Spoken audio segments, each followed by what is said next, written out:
Louvado e engrandecido seja o nome do Senhor. Podem vos assentar. A nossa ministração nessa manhã, nós temos uma leitura um pouco extensa, por isso que eu vou pedir que você se assente. A mensagem virá sobre 2 textos do livro de Mateus. Mas antes de entrar na mensagem, eu queria te passar um aviso e um convite todo especial. Terça-feira, dia 20, nós teremos aqui o encontro dos homens. Amém? Está meio fraco esse amém. Teremos aqui o encontro dos homens. Glória a Deus. Eu queria que você divulgasse, que você trouxesse pessoas a este lugar, porque aqui nós compartilhamos da palavra do Senhor, e são ministrações específicas aos homens. Amém? E esse encontro será uma grande bênção. Amém? Posso contar com a sua presença? Aleluia. Na segunda-feira, às 20 horas, nós temos a reunião de oração. Terça-feira, às 15 horas, o culto da tarde. Venha, participe, é uma bênção. Amém? Aqui tem um irmão, aqui um pastor que prega, que faz cair fogo do céu aqui. Ele é pentecostal. Pastor Rogério. O Lucas saiu daqui impressionado terça-feira. O Lucas, ele é seu fã. E quarta-feira, às 20 horas, nós temos o culto. Qual o tema? Na quarta-feira. Grandes coisas fez o Senhor por nós, e por isso estamos alegres. Amém? No domingo nós temos o culto da manhã e o culto da noite, às 9:30 da manhã e às 7 horas da noite. 24/10, às 15 horas, o encontro das atalaias. Amém? Será na casa da irmã Arlete. Amém? Não deixe de fazer parte desta programação abençoada. Amém? Agora você com a sua Bíblia aberta no livro de Mateus. Convido você a ir até, dar um pulinho lá no capítulo 11.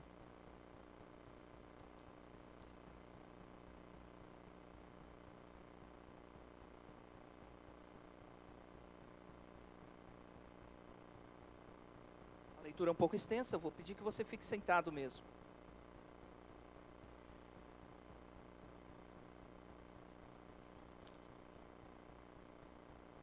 Vamos ler apenas 19 versículos. Ora, tendo acabado Jesus de dar estas instruções aos 12 discípulos, partiu dali a ensinar e a pregar nas cidades deles. Quando João ouviu no cárcere falar das obras de Cristo, mandou seus discípulos perguntar-lhe: és tu aquele que estava para vir, e ou havemos de esperar outro? Jesus, respondendo, disse-lhes: ide, anunciai a João o que estáis ouvindo e vendo. Cegos veem, os coxos andam, os leprosos são purificados, os surdos ouvem, os mortos são ressuscitados, e os pobres está sendo pregado o evangelho. Bem-aventurado aquele que não achar em mim motivo de tropeço. Então, partindo ele, passou Jesus a dizer ao povo, a respeito de João, que saístes a ver no deserto um caniço açoitado pelo vento? Sim, saístes a ver um homem vestido de roupas finas? Ora, o que vistes, roupas finas, assentam nos palácios reais. Mas, para que saístes? Para ver um profeta? Sim, eu vos digo, muito mais do que um profeta. Este que vem, está escrito: eis, eu envio diante da tua face o meu mensageiro, o qual preparará o teu caminho diante de ti. Em verdade vos digo que entre nascidos de mulher, ninguém apareceu maior do que João Batista, mas o menor no reino dos céus é o maior que ele. Vamos dar uma pausa aqui neste versículo. Convido você a sentado mesmo, desligar o seu celular, tirar o som, curvar a sua cabeça, fechar os teus olhos. Senhor, está lido a tua palavra, Senhor, nesta manhã, Pai. Espírito Santo de Deus, eu peço, Senhor, a tua presença neste lugar. Espírito Santo, vem falar, Senhor, ao meu coração. Vem falar, Senhor, à tua igreja, Senhor, porque eu não tenho nada de mim para oferecer, mas eu peço a revelação da tua palavra, para transmitir, Senhor, a tua mensagem nesta manhã, Pai. Fala, Senhor, no meu coração, como o Senhor tem falado, e o Senhor tem me causado um incômodo, Senhor, em dizer estas mensagens de boas novas. Senhor, em nome de Jesus, envia o teu exército de anjos aqui neste lugar. Pai, vem com a tua glória, Senhor. Vem com a tua Shekinah aqui neste lugar, ó Pai. Vem, Senhor, se fazer presente na tua igreja nesta manhã, Pai. Em nome do Senhor Jesus. Amém. O tema da palavra de hoje é a voz que clama até os dias de hoje. Eu não tenho como começar a mensagem de hoje sem falar sobre a biografia deste evangelista, chamado João, e apelidado de Batista. Eu quero perguntar aqui nessa manhã, quantos têm uma unção de evangelista? Quantos aqui em nosso meio? Eu já estou vendo uma mão levantada, 2, 3, 4, 5, 6. Essa mensagem é para a igreja. Mas essa mensagem é especialmente aos evangelistas. João Batista, filho de Zacarias e de Isabel. João Batista é filho do milagre. João Batista nasceu de uma mulher com o seu ventre estéril. E quando João Batista nasceu, foi um marco, porque ele veio para cumprir o que os profetas haviam dito. Quando o anjo apareceu a Zacarias e trouxe a notícia daquela gestação da sua esposa, deu um sinal para ele, e ele ficou mudo, para não falar bobeira. Muitas vezes, a vontade de Deus é que nós nos calemos, que às vezes a gente fala demais, e fala coisa que não deve. Então isso foi por sinal, na vida do sacerdote Zacarias. Começa-se uma gestação, e desde o ventre materno, este homem já era um ungido de Deus. A palavra nos relata que a sua parente, chamada Maria, foi visitá-la no seu período gestacional, onde Maria também carregava no ventre uma gestação fora do normal, porque carregava ela o nosso Messias. E as duas, ao se verem, se abraçaram para se confraternizar. E a palavra de Deus diz que João, no seu ventre materno, ficou cheio do Espírito, porque ele começou a se mexer. Houve uma identificação daqueles dois fetos. Já houve o mover de Deus no seu ventre. Isso é unção de evangelista. Já é ungido já no seu ventre materno, para pregar as boas novas. Essa criança nasceu. Ao nascer, houve uma mortandade a todas as crianças da casa de Israel. O seu pai, Zacarias, leva o seu filho para poupar a vida, até um grupo que vivia no deserto, chamado de essênios. Eram judeus que tinham rompido com o Estado de Israel, porque não aceitavam a corrupção, não aceitavam as suas leis estarem sendo deturpadas, e eles se retiraram para o deserto da Judéia, e ali viviam retirados, aguardando o sinal do Messias, que haveria de vir. E João foi criado por estes homens. João cresceu ele num deserto, e o deserto, o sol é quente, a pele fica queimada, ressecada. Havia um voto sobre a vida daquele homem, desde o ventre materno, que ele seria um nazireu de Deus.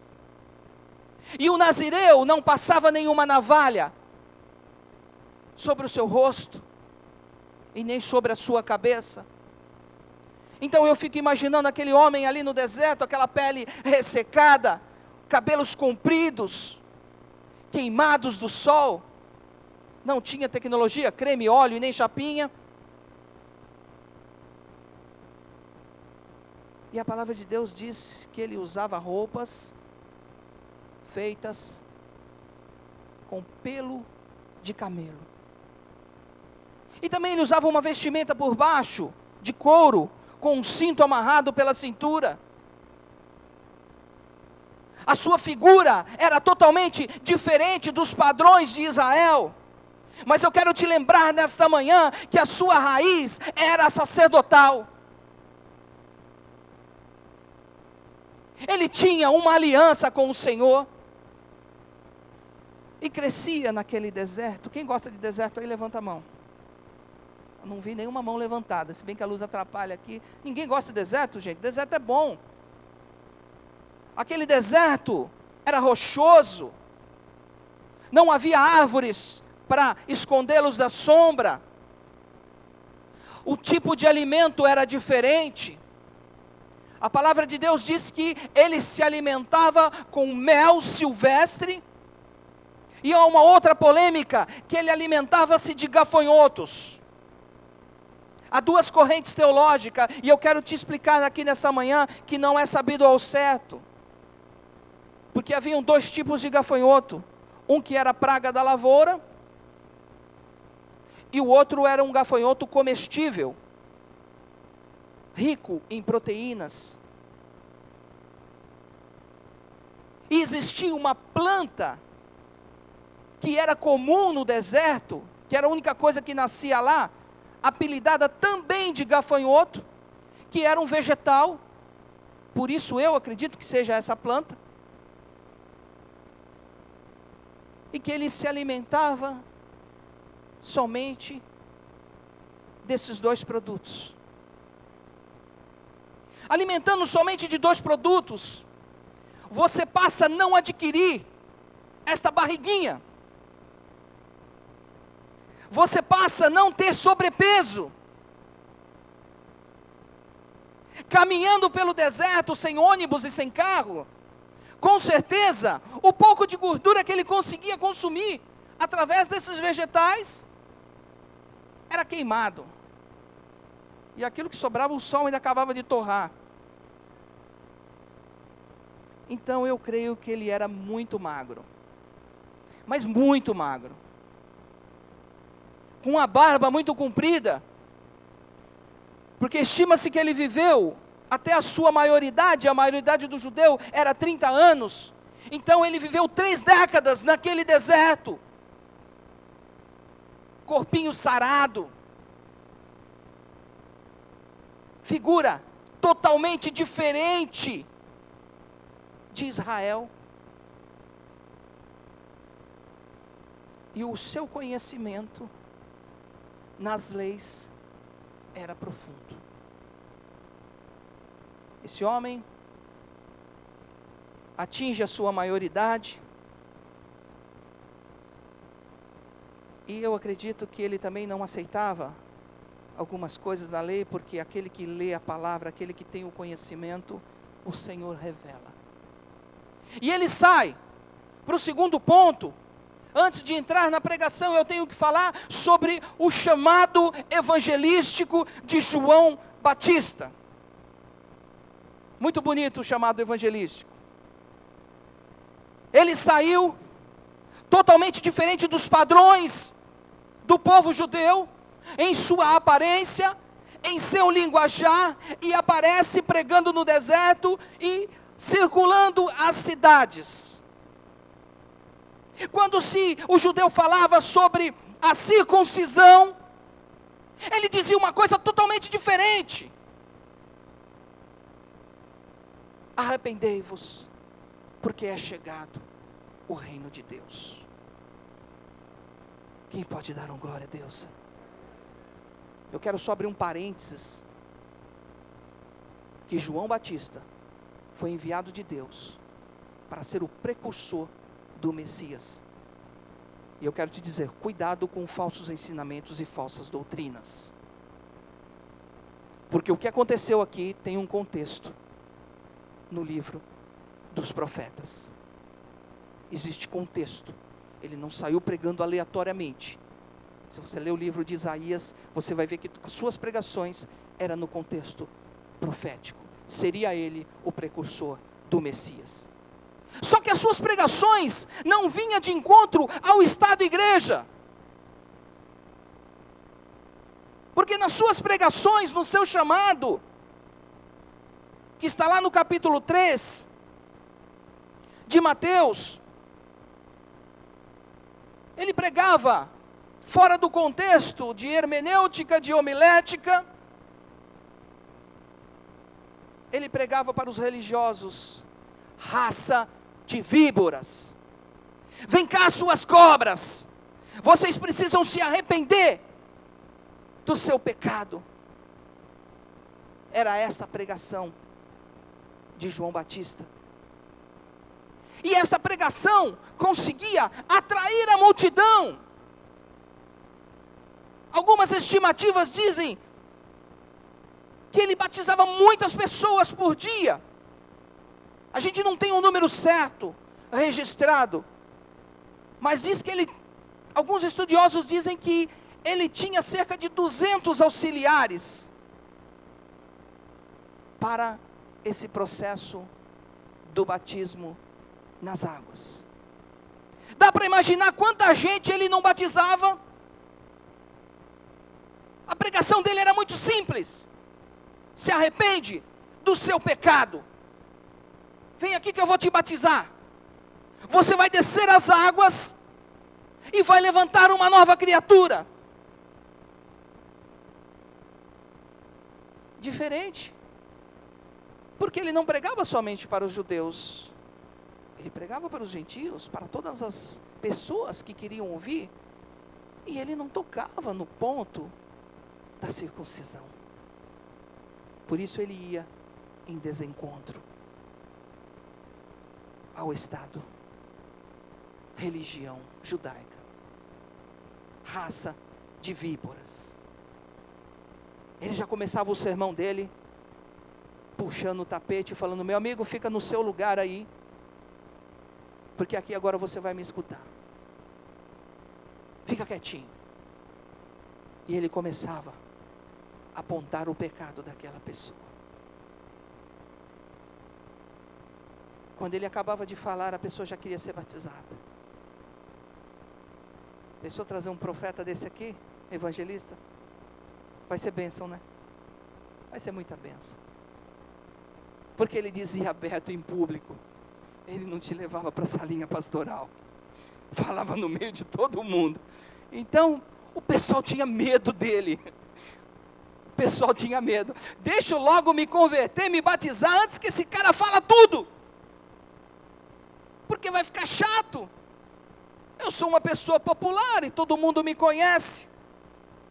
Já imaginou ele chegando no Congresso Nacional para apontar o pecado daquele povo?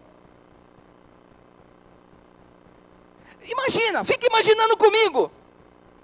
Olha, senhor deputado, você é uma cobra venenosa, você é ladrão, você é corrupto. Daqueles conchavos que você faz, Olha, você não aceitou não, viu? Então Deus está te guardando aqui. Porque tem muita gente honesta lá. Eu não posso dizer que todos são.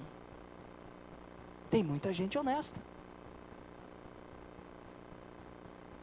Estou vendo gente dar risada aqui. Mas tem. Porque Deus é fiel. Eu não acredito nas pessoas, eu acredito na fidelidade de Deus.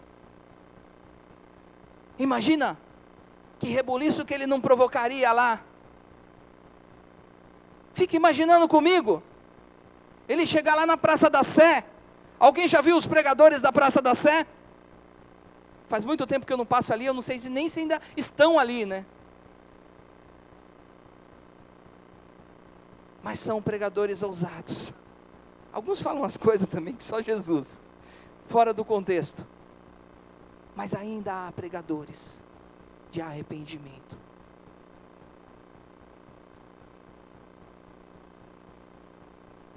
No capítulo 3, há uma passagem que em uma das suas pregações,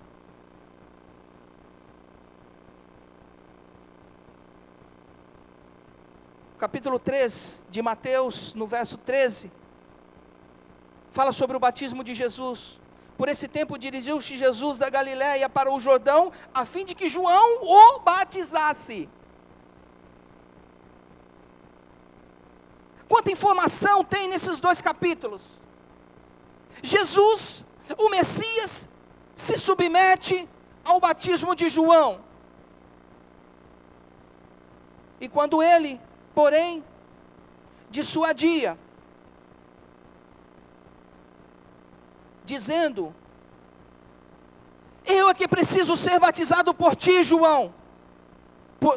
João dizia para Jesus: eu é que preciso ser batizado por ti, e tu vens a mim? Mas Jesus responde para ele: deixa por enquanto, porque assim nos convém cumprir toda a justiça. Então ele admitiu e o batizou. Batizando Jesus, saiu logo da água, e eis que se abriram os céus, e ele viu, e todos que estavam ali, o Espírito de Deus descendo como pomba sobre ele, e uma voz dos céus que dizia: este é meu filho amado, em quem me comprazo. Termina ali o ministério curto de João Batista. Mais para frente nós vamos ver João literalmente perder a cabeça. Cadê os evangelistas? Ainda continuam com as mãos levantadas? Vocês estão dispostos a perder a cabeça? Glória a Deus, ouvi só 2, amém. 3. 3. Você está disposto a pregar esta palavra?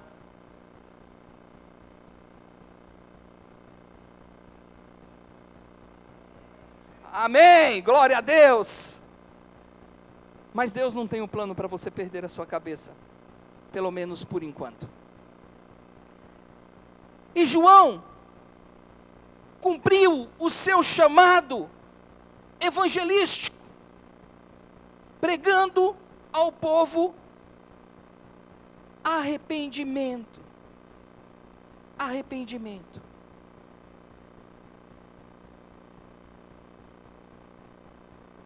Quando João exerceu o seu ministério foi notório porque Deus quebrou um silêncio de 400 anos entre Malaquias e os evangelhos. 400 anos que não se levantava nenhum profeta, 400 anos que houve o silêncio de Deus. E eu quero te perguntar nessa manhã: quanto tempo você tem esperado uma resposta de Deus? 400 anos? Não creio. Deixa eu abaixar um pouquinho. 10 anos? 5 anos? 1 ano? Quanto tempo você está esperando a resposta de Deus? Aquele povo ficou 400 anos esperando que se levantasse um profeta entre eles. E muitas vezes nós nos desesperamos, porque nós nos julgamos tão santos, porque nós fazemos um jejum de 24 horas, 12 horas, 15 horas, e nós queremos uma resposta de Deus. Muitas vezes nós queremos que Deus abra as janelas e venha aquela voz e fale, com voz de trovão: meu filho, o caminho é este. E muitas vezes a igreja se decepciona com coisas tão pequenas, e a gente vê um povo esperando 400 anos, por uma resposta, por um profeta. E esse profeta que vem tem um ministério curtíssimo, muito pequeno, e já se levanta um outro profeta,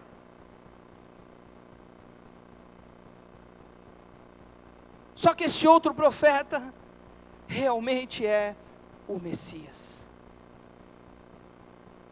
João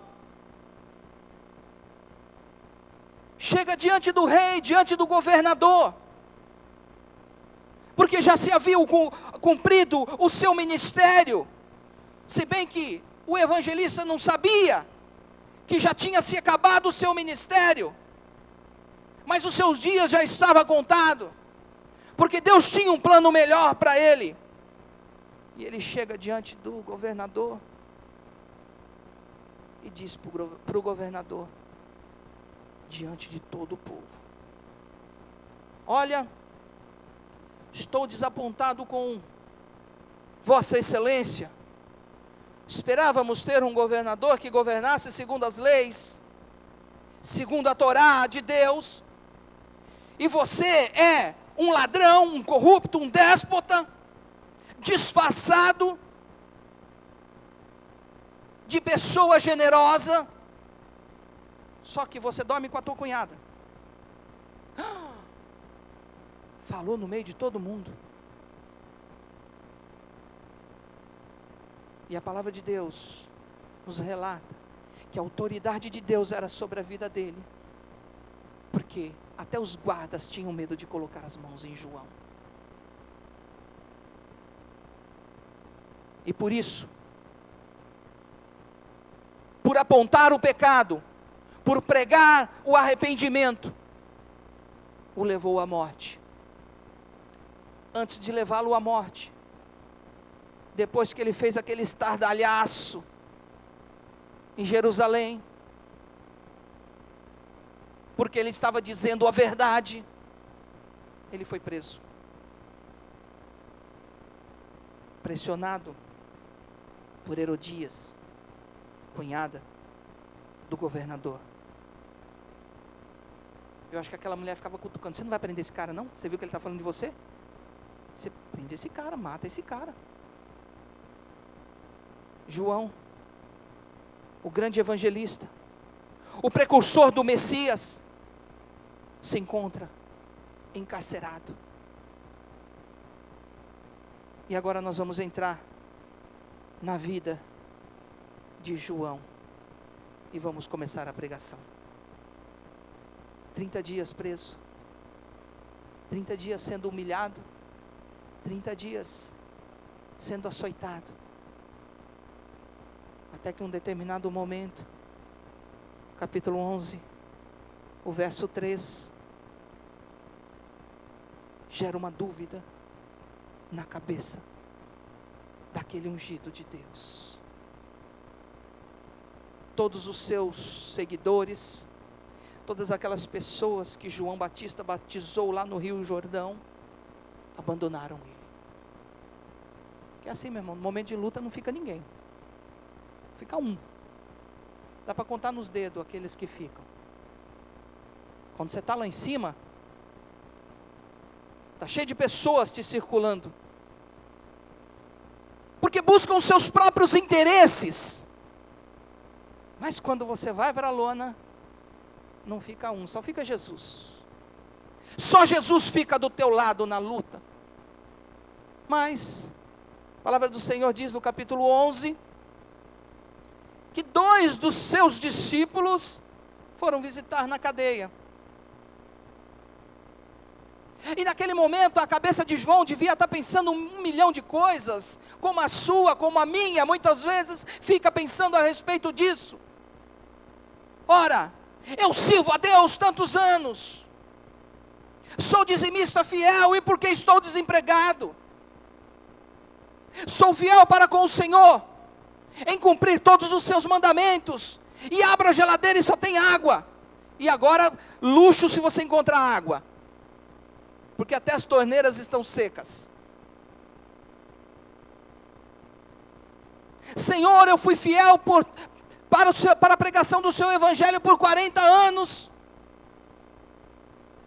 e agora eu vejo toda essa situação de calamidade e enfermidade perseguindo o meu corpo. Por que, Senhor? Por que essas coisas me acontecem? Por que a vergonha vem a mim e ainda é exposta? Para que todos olhem e digam: olha o crente ali, derrotado, destruído, andando de a pé, mancando, com a sua bengala, muitas vezes com a muleta, perna amputada. Por que, Jesus? Eu te servi, eu escolhi o caminho certo, eu não desviei, nem para a direita, nem para a esquerda. Eu tive várias oportunidades na vida, e eu dispensei todas, porque eu sabia que era prato de Satanás. Eu escolhi estar aqui, na tua casa, e por que me veio sobre essa luta? Por que meu filho está preso? Por que meu filho está nas drogas? Por que a minha geração, que era para ser bendita segundo a palavra, está maldita? Por que, Senhor, eu te servi todo esse tempo, e hoje eu vejo minha vida um desastre?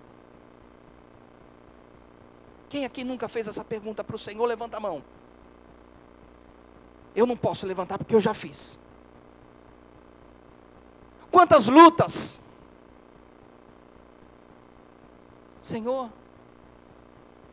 eu vivi a minha vida inteira, e hoje o meu ventre é estéril. Quantas pessoas não dizem isso para mim e para minha esposa?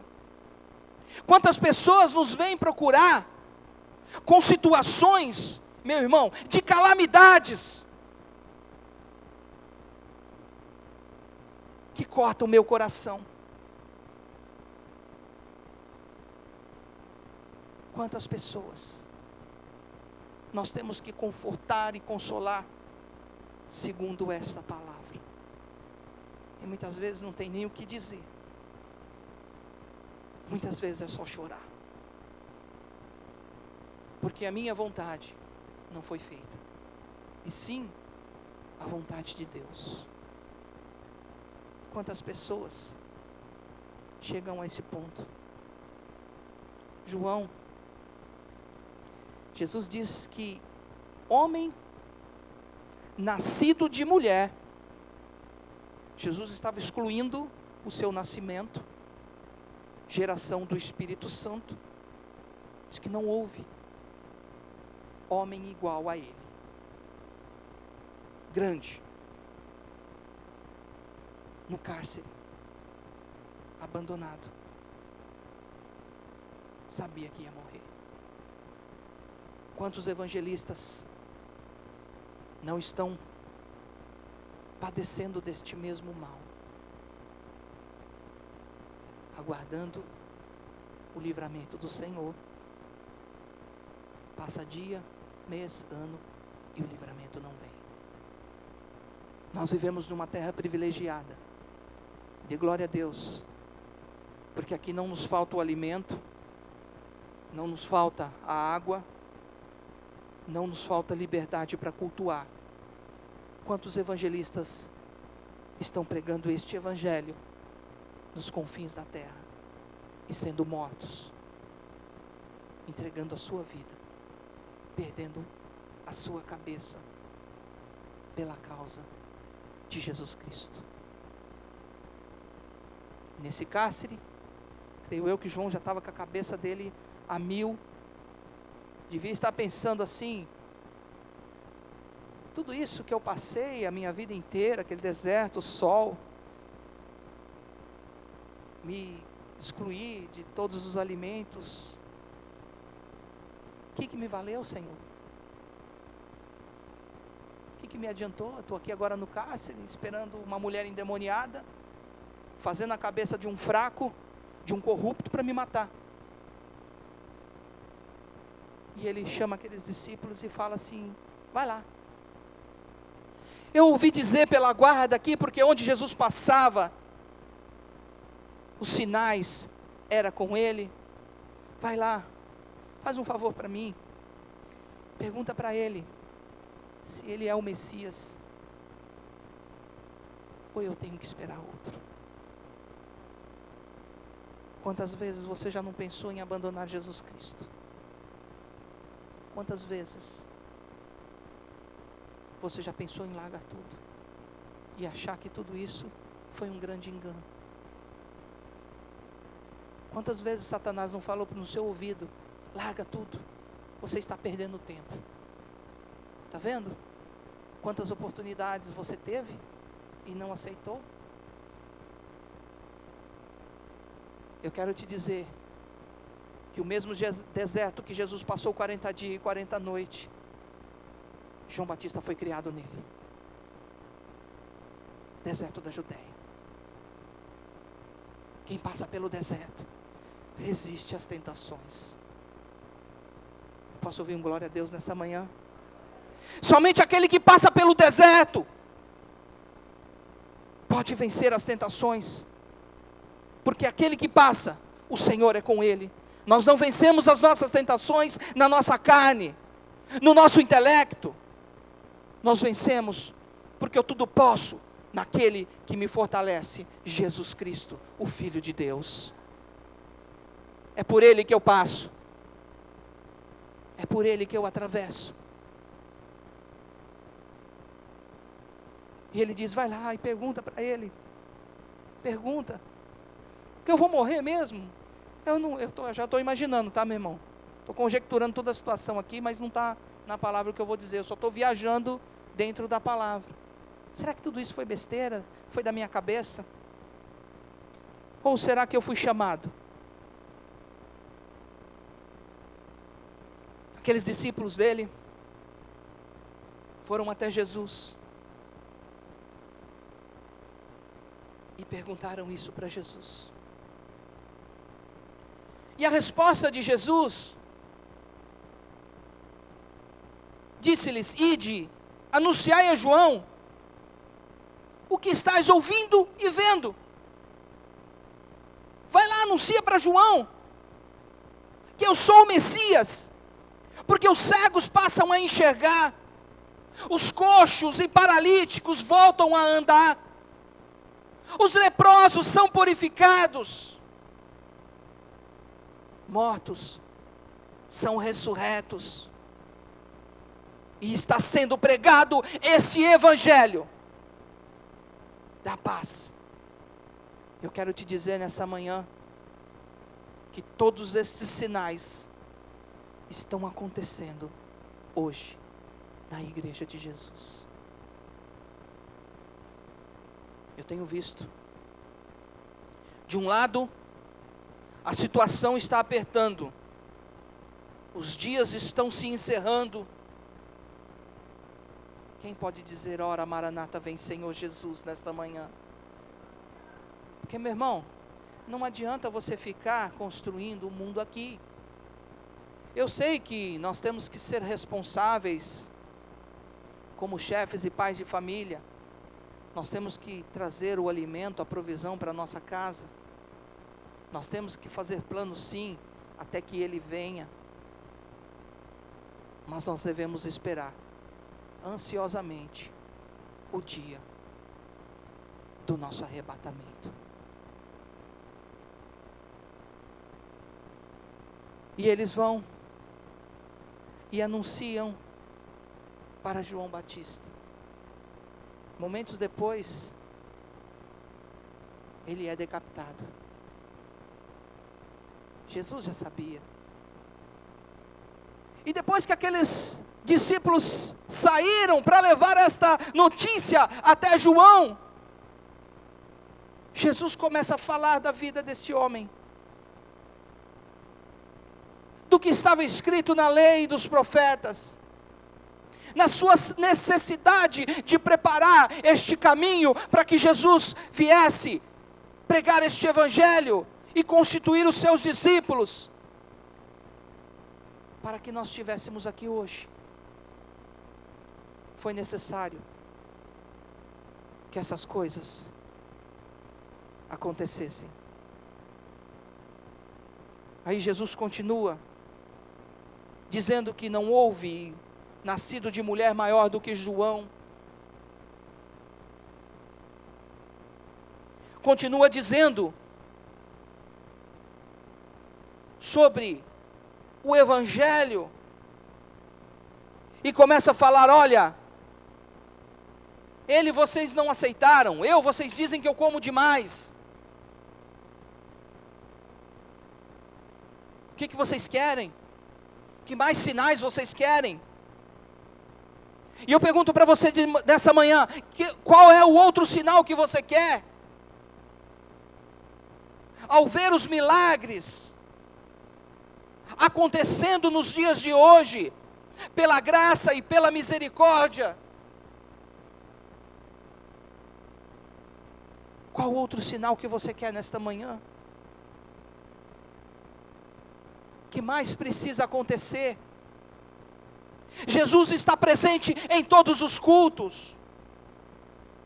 Quando começa a ministração da palavra, quando começa a ministração do louvor e a oração, eu posso sentir a presença de Deus aqui neste lugar. Às vezes, passando o canal de televisão, tem algum pregador falando, e você vê Deus falando através daquele instrumento.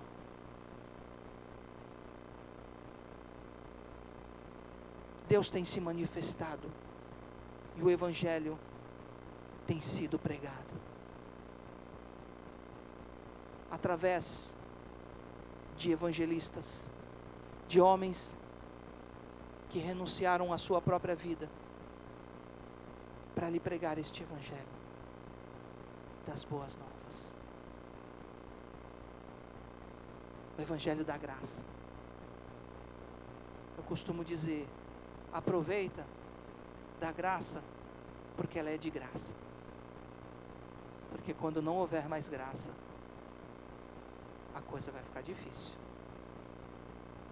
A coisa vai piorar um pouquinho. A mensagem da cruz, a mensagem do arrependimento. Eu quero encerrar essa manhã querendo trazer à sua memória aquilo que pode te dar esperança. Jesus Cristo ressurreto, os milagres do Senhor Jesus, a unção do Espírito Santo de Deus está sobre a sua vida, meu irmão. Meu irmão, quando você estiver passando por qualquer momento de luta, de tribulação, eu sei que é difícil, mas dê glória a Deus, porque os planos de Deus são perfeitos. Eu quero te pedir nessa manhã, que você se coloque em pé.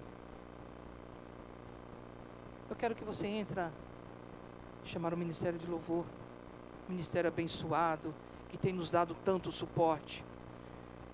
E eu dou todos os avisos e deixo eles de castigo, sempre aqui, nunca reclamaram.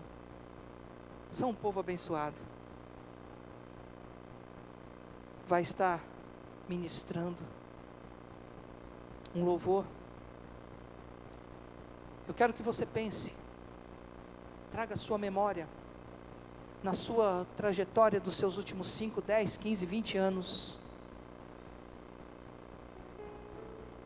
Mas eu quero te trazer à memória aquilo que pode te dar esperança, através do Espírito Santo de Deus. Se você estava pensando nesta manhã em desistir, eu quero dizer para você: deixa esse fardo, Pega o fardo de Jesus, que é leve e é suave. É melhor do que o teu, é melhor do que o meu. Pega esse fardo, meu irmão. Nosso horário já está quase que se esgotando. Eu não vou chamar a ninguém aqui à frente. Eu não posso deixar de fazer um apelo. Se tem alguém aqui nesta manhã que nunca confessou o Senhor Jesus como seu único Senhor e Salvador, e quer desfrutar desta graça, quer desfrutar, dê um sinal com a sua mão.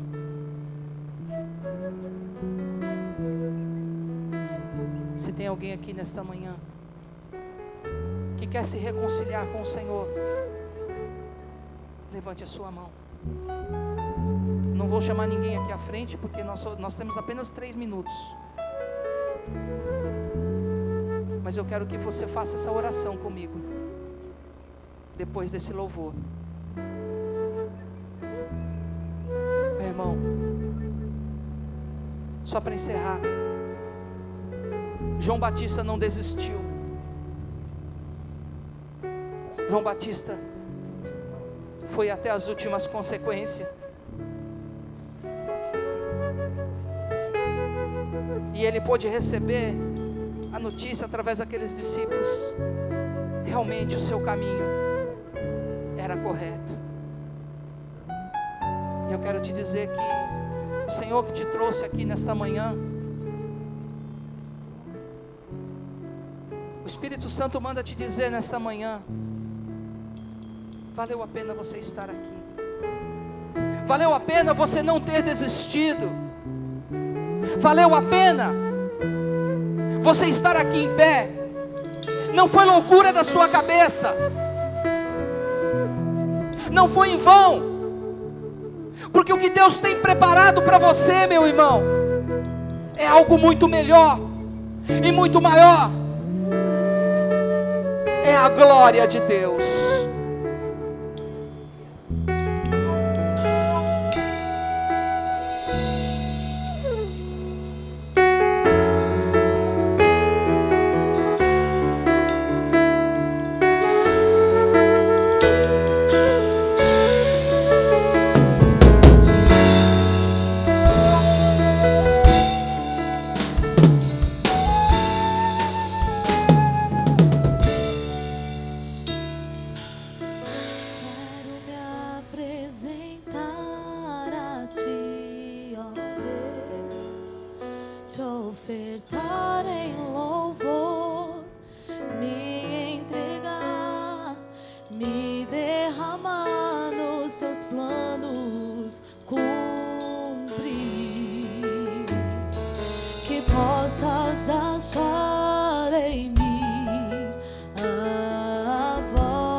Marcado por transformação, provado pelo fogo, habilitado pela unção. Sabe todos os meus dias que pra vida e para a morte eu vou andar com Deus. O Senhor conhece os que são seus, ouve a voz sincera de um adorador. Me separou, me marcou no seu altar para servir.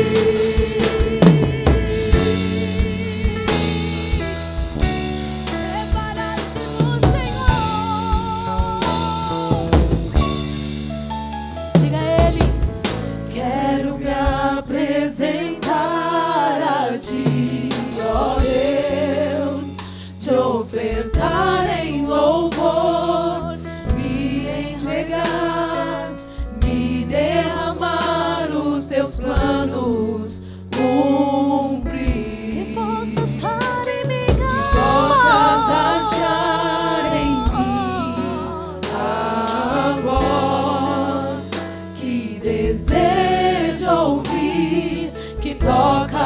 Espírito abre os céus e enche o teu coração. Ser reconhecido, marcado por transformação, provado pelo fogo, habilitado pela unção. Sabe todos os meus dias, que pra filho para a morte eu vou andar com Deus.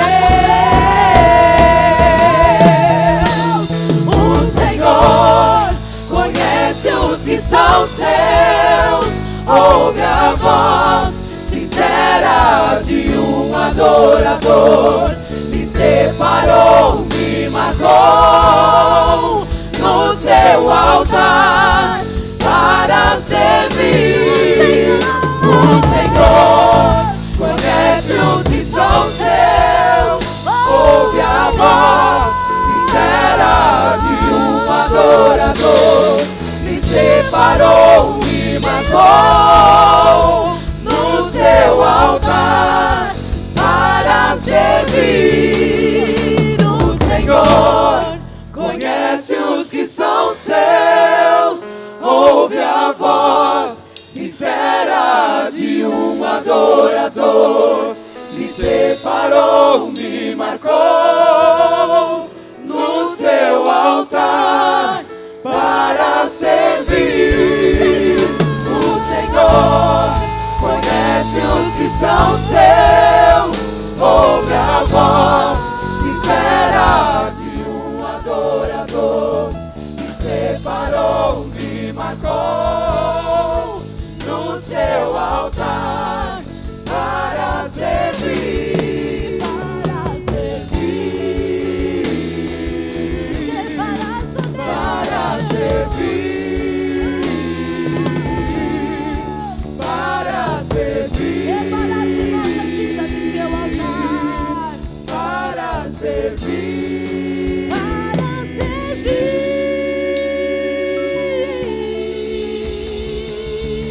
Aleluia. Aleluia. Meu irmão, ainda nessa atmosfera de louvor e adoração, feche os teus olhos. Senhor, em nome de Jesus, o Senhor nesta manhã está distribuindo dons aqui no meio do teu povo, Senhor.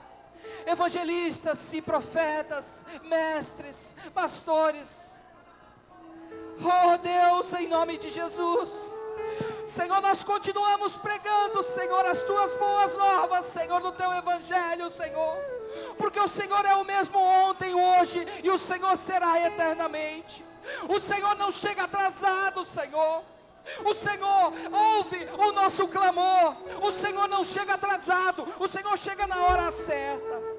E se a tua resposta, Senhor, na minha vida e na vida dos meus irmãos não chegou até hoje, eu quero profetizar nesta manhã que vai chegar. A tua promessa, Senhor, e as tuas palavras, Senhor, hão de se cumprir, Senhor, na minha vida e na vida da tua igreja. O Senhor nunca chega atrasado, o Senhor chega na hora certa. E a ansiedade do nosso coração nos faz desistir. A ansiedade do nosso coração chega até pensar que o Senhor está atrasado.